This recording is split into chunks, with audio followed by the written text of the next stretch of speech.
Well, hello, everybody, and Hi. welcome again. Hi, Hi. Eugene. Good. Still here? Still surviving?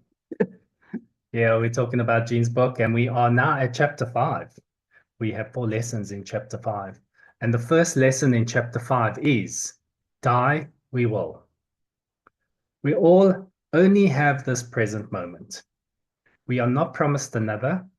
Whoever said life was easy, life is hard for all. Wow, there is a lot to unpack there. Okay, so die we will. Die we will. So if I'm looking under the weather, you must know that I've had no sleep Why? because I picked that up and I read that first lesson last night. Yeah. And 2 hours later, I was wide awake. Oh, one of those where you fall asleep and then you wake up in a panic and you can't with, get back to with bed. an experience from my childhood that I'd forgotten. Yes. So whether I dreamed it or whether it was in my consciousness, I've no idea. What was it? Death. There.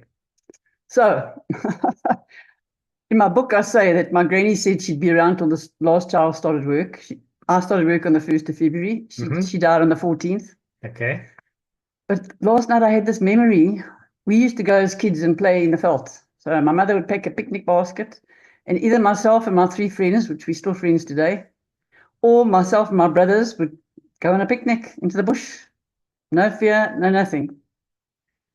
And on this particular day, we had a dairy nearby and cows and all the rest of it. But anyway, my brothers and I, it was an old building, outbuilding that was broken down. And we entered it, and there hanging from the wall was a guy. Oh,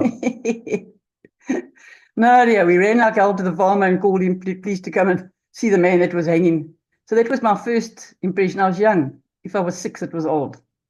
Of a guy hanging from a nail in a wall. wow. So that kept me awake. Okay. That's The, quite intense. yeah, it was. Was that your first kind of encounter with First death encounter with to death. understand it, and Yes. no one explained it before that, so it was kind of like, oh, That was O. And then the second one, so near my house, there were some old mine houses which were wooden iron. And my mhm. mum had a friend whose son-in-law and her daughter stayed there with a little boy. He was younger than me. And I don't know what happened in those days. We didn't have a telephone, so I don't know. Telegrams often arrived at the door, but I don't remember how the message got to our house. But my mother was called down to that house. Our granny Mhm. and my mother and I walked down there, and her son-in-law had hung himself, and he was Oh, still hanging behind the door when we got there. So that was my second my second encounter. experience. Yes, And both suicide. both suicide. And the one was interesting because the little boy, Peter was his name, was younger than me. And on the day of his dad's funeral, he was dropped over our fence. And my parents went to the funeral, but my granny stayed with us. Mhm. And last night I just got this vision of Peter saying to me, "You know what they're going to do to my daddy today? They're digging a hole and putting him in it." And in those days, kids didn't go to funerals. We didn't speak about it. The person was alive 1 minute and dead the next. Adults went to a funeral and you got over it. So Yes. I wonder where Peter is today, and I wonder how he dealt with that. Because for me, this should be a school subject. It should, eh? We don't talk about that. No.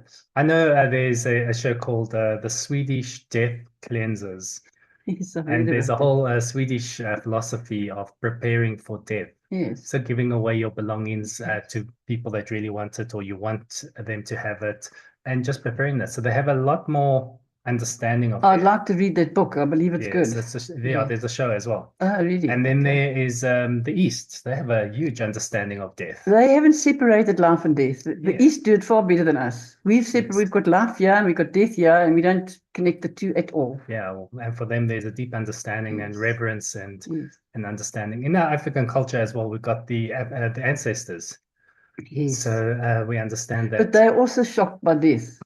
Oh yeah, because it's, Mm. yeah, I don't mind. I don't mind. Look, grief is grief, and sad we will be. Okay, but the shock when is just amazing for me because we're going to die. So I, as a kid, was taught there's only 2 things you're sure of: taxes and death. And as I grew up, I realized that's the biggest lie out because the rich know how to evade tax, the yeah, poor don't know how to spell it. So hmm the oak in the middle gets caught up, and he's the one that pays the taxes. We're only sure of dying, not another yes, thing, and we have not got a clue when it's going to happen. yes, So yes, we only yes, have this minute. yeah. And both of those experiences were about suicide. So you say, yeah, that who said life was easy? Because when I talk about these things, the first thing I'm told is don't be negative. The second thing I'm told, life's not easy, and yes, but. So yes, but and life's not easy are the biggest excuses out. Who said life was easy? I can go now and find another million people in the same boat as you. Exact same problem. Me, I don't believe there's one new thing on earth. Yeah. We've been there before, everybody. Yes, yes, yes. So why do we still remain shocked and not want to talk about it?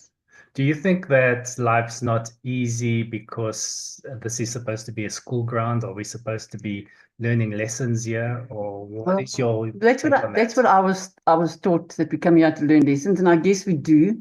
But I think it's more important to do that, to find out who you are. Mm-hmm. Because when you find out who you are, you don't need to learn those lessons. Yes. So The lessons because we become repeat, null and void. yes, we repeat the lessons over and over. You got do the same thing over. I do the same thing. I fall in the same hole. It just never ends. Yes. So for me, if once you know who you are, you don't need those lessons. It doesn't mean to say life will be easy. Life remains hard. I think also that ironically, we make it even harder for ourselves by the way we treat each other. Yeah. And we attach to stuff, we don't let go. Hmm. I mean, for me, life's about surrender, and surrender is not giving up. It's not with a white flag. It's handing over to know that whatever will be, and I will be okay. Hmm. God, whatever God is for you, is never absent for me. Yes, yes, yes, yes. So yes, I think we make it hard. We Yes. make it hard. And then for each other as well, Yeah. which is quite sad. Yes. We don't even notice you. Yeah. Until I know who I am, I don't even notice you. Hmm. That's part of the problem. Yeah. So how can you love your neighbor when you don't love yourself? Goes back to that whole story.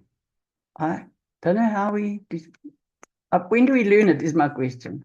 Yeah, that's the big question, you know. And do you think that certain people have it easier than others? Because you say, yeah, that all life is hard for everyone. I think life's hard for everyone, but some people learn to let go, perhaps from the upbringing, not to cling to stuff that they can't control. I do think in my old age, there's two types of people. So there's the untidy one, me, forever looking for keys, forever trying to drive me nuts. But the perfectionists have a harder time because they can't control the sun and the moon. They can't control whether their kids come to see them. They can't control a thing. Yeah. So they have a much harder time, the guys that want to control everything. Yeah. So I know once someone said to me, you know, the poor person looks for money for bread and milk, and they stress over that.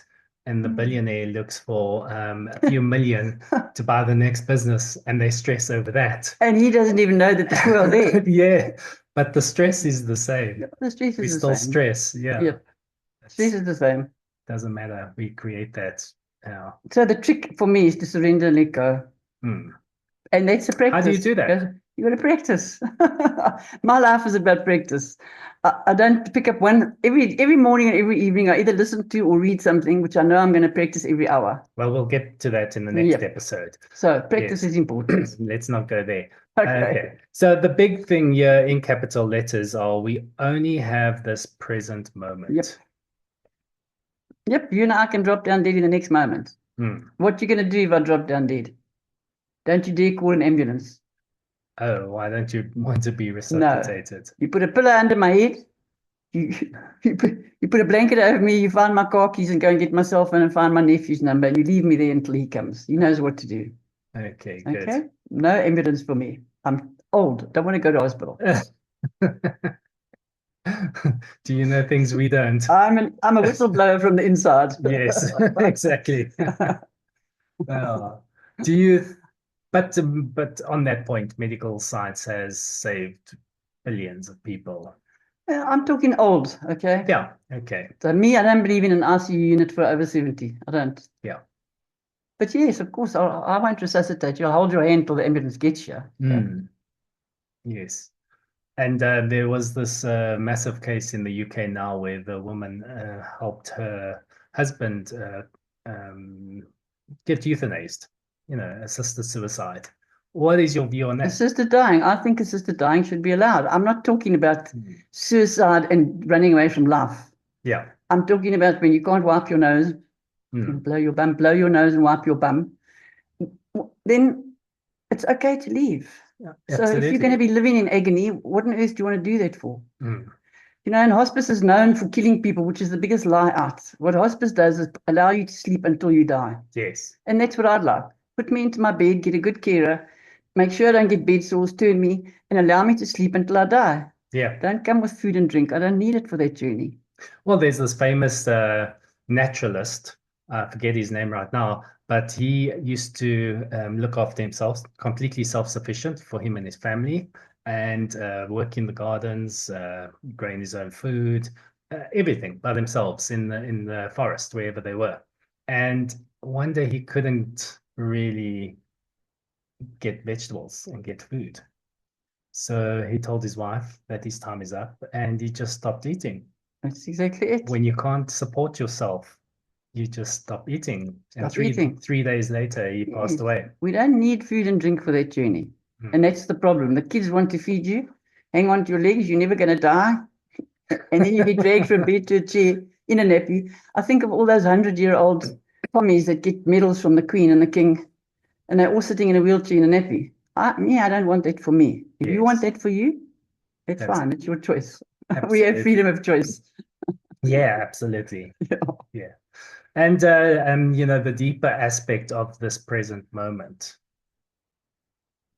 You've got to be conscious to experience it. That's the problem. That's it. We need to be aware. Yes. We need to be here. Yes. Not thinking about tomorrow, yesterday, whenever. And most of us aren't. Oh, completely. I mean, even me, I disappear into another space, but I'm very aware of it. Yes, yeah. Bring yourself back a little bit quicker. Yes. That's the trick. Yes. Is to just years ago it was 6 years, now it's 6 minutes. Yes. Yes, that's it. Exactly. And that's how you go. Yeah. Yeah. Yeah. So what happens?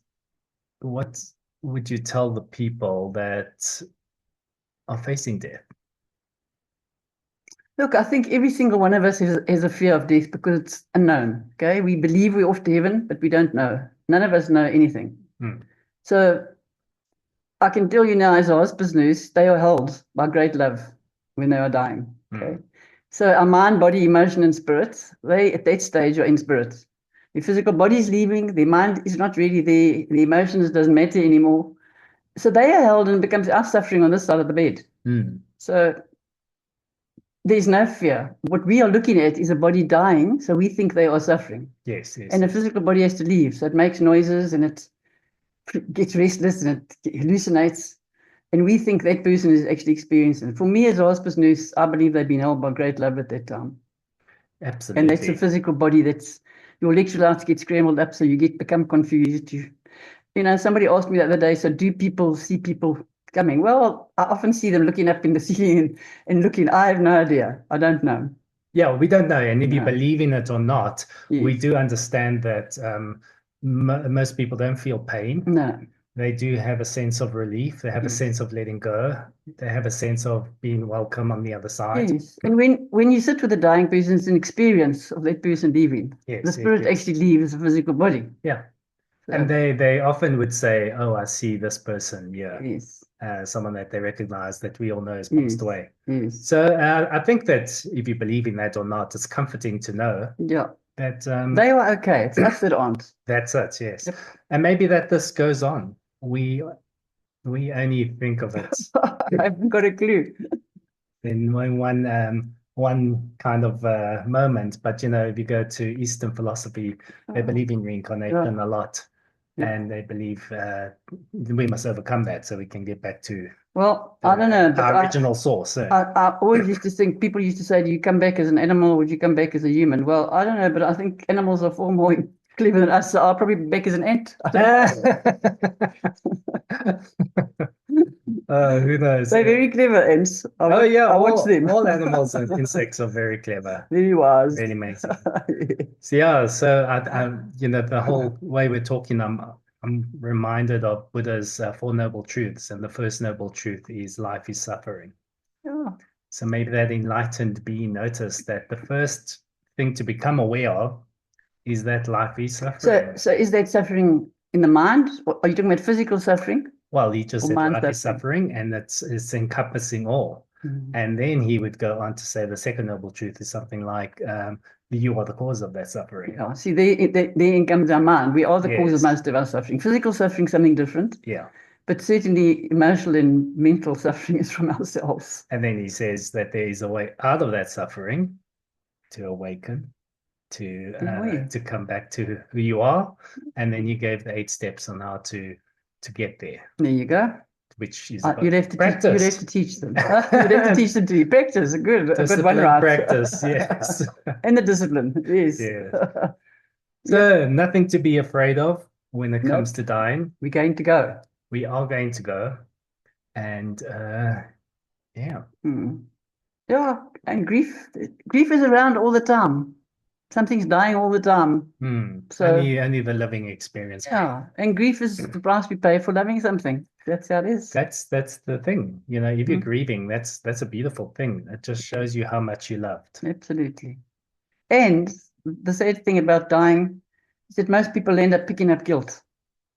Yeah, which is ridiculous. I could have, should have, would have. Doesn't matter. You've done a good job, whatever. You did the best you can. Exactly. Well, thank you, Jean. That was a lot to unpack. My sleepless nights. Yes, very serious little lesson that you've given us today. Thank you. Well, have a wonderful day. Thanks for listening, everyone. Thanks, guys. Bye. Till next time. Bye.